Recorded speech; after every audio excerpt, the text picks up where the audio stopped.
What's going on YouTube? So I wanted to upload this really short video really quickly, just talking about the fear of missing out. And the other day I talked with another trader and we were talking about a little bit of his problem with the fear of missing out. When we were talking about it and deeply diving into what kind of causes the fear of missing out, it's usually a thought that survives around like, I don't want to miss out on this winning trade. You kind of expect the next trade to be a winner. And therefore you don't want to miss out on this trade. So you may jump the gun earlier, or you may get in after, the move already happened or whatever, just trying your best not to miss out on this winning trade. And I remember talking with him kind of about it. That was his problem pattern. And what I've noticed about problem pattern in my journey, problem patterns are just the consequences of beliefs that are not in line with market nature. Beliefs that do not benefit or do not coexist with the market's nature of uncertainty. And when I was talking with this trader, we were talking about his problem pattern, which was jumping the gun too early. So we kind of broke it down.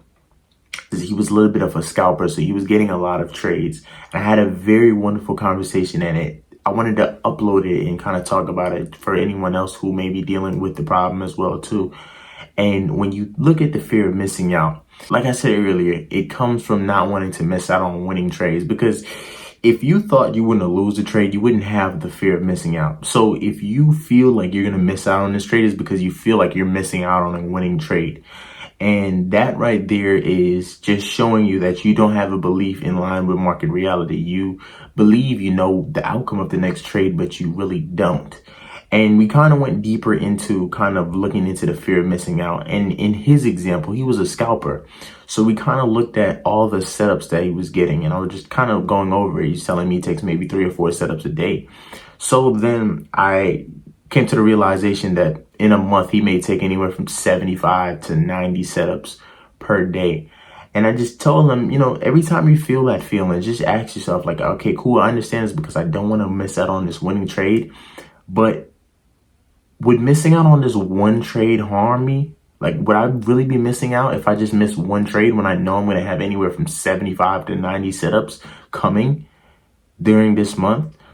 And it's a very good belief to kind of have. It's something to kind of remind yourself, even if you're someone as a swing or a scalp trader, or maybe you only getting if you're someone like a swing or intraday trader, you may be only getting maybe anywhere from 5 to 10 setups per month. But at the end of the day, even if you miss out on a setup, right? If you completely miss out, or you want to jump the gun, or you want to get in too late, you just got to remind yourself, like, setups are always going to happen in the market. Like, there's going to be another setup. So I kind of view it as, listen, you have rules to follow in trading, and you got to make sure that these rules are in line with your results in trading. You have rules in trading, try your best to stick to them. And you know what your trading plan is. You know when to get in. Don't jump the gun, or don't try and get into trades too early just because you think there's going to be a winning trade and you're going to miss out on this winning trade, because there's so many opportunities. You're presented with endless amount of opportunities. Every time you get that feeling, just ask yourself, if I miss out on this trade, will there be another opportunity? The answer is always going to be yes. It's never going to be no. Well, your immediate feedback is going to be like, well, yes, there's going to be more opportunities, but this one's a winner. This one's a winner. I have a feeling this one's a winning trade. It's just the belief of knowing what's going to happen next. And that's what's causing you to feel like you're missing out on something. Because going back to my previous statement that I said earlier, if you're feeling like you're going to lose a trade, or if you're feeling like this trade was a loser, if you felt like this trade was a loser, right, you wouldn't feel like you're missing out on anything. If anything, you'd be quite glad you're not taking the trade. So you only get that feeling when you think this trade is going to be a winner. Let's say reverse engineer. Okay, you think the trade is going to be a winner, right? So now, okay, cool. I don't got a signal yet, but I have a feeling this trade is going to be a winner. You get in, right? And then now you're in a bad position, or even worse, you took a loss, and you start, getting angry, and you place yourself on tilt. And that's what kind of was this, the trader who I was talking with. That's the main problem that he was kind of having. And it's a problem that a lot of traders struggle with. And if I could give any piece of advice, it would just simply be to understand that you're always going to have more opportunities. Just make sure these opportunities conform to your rules. If they don't conform to your rules, don't enter. You get what I'm saying? If you have rules, if you have a checklist, make sure every box on that checklist is checked off before you even think of entering.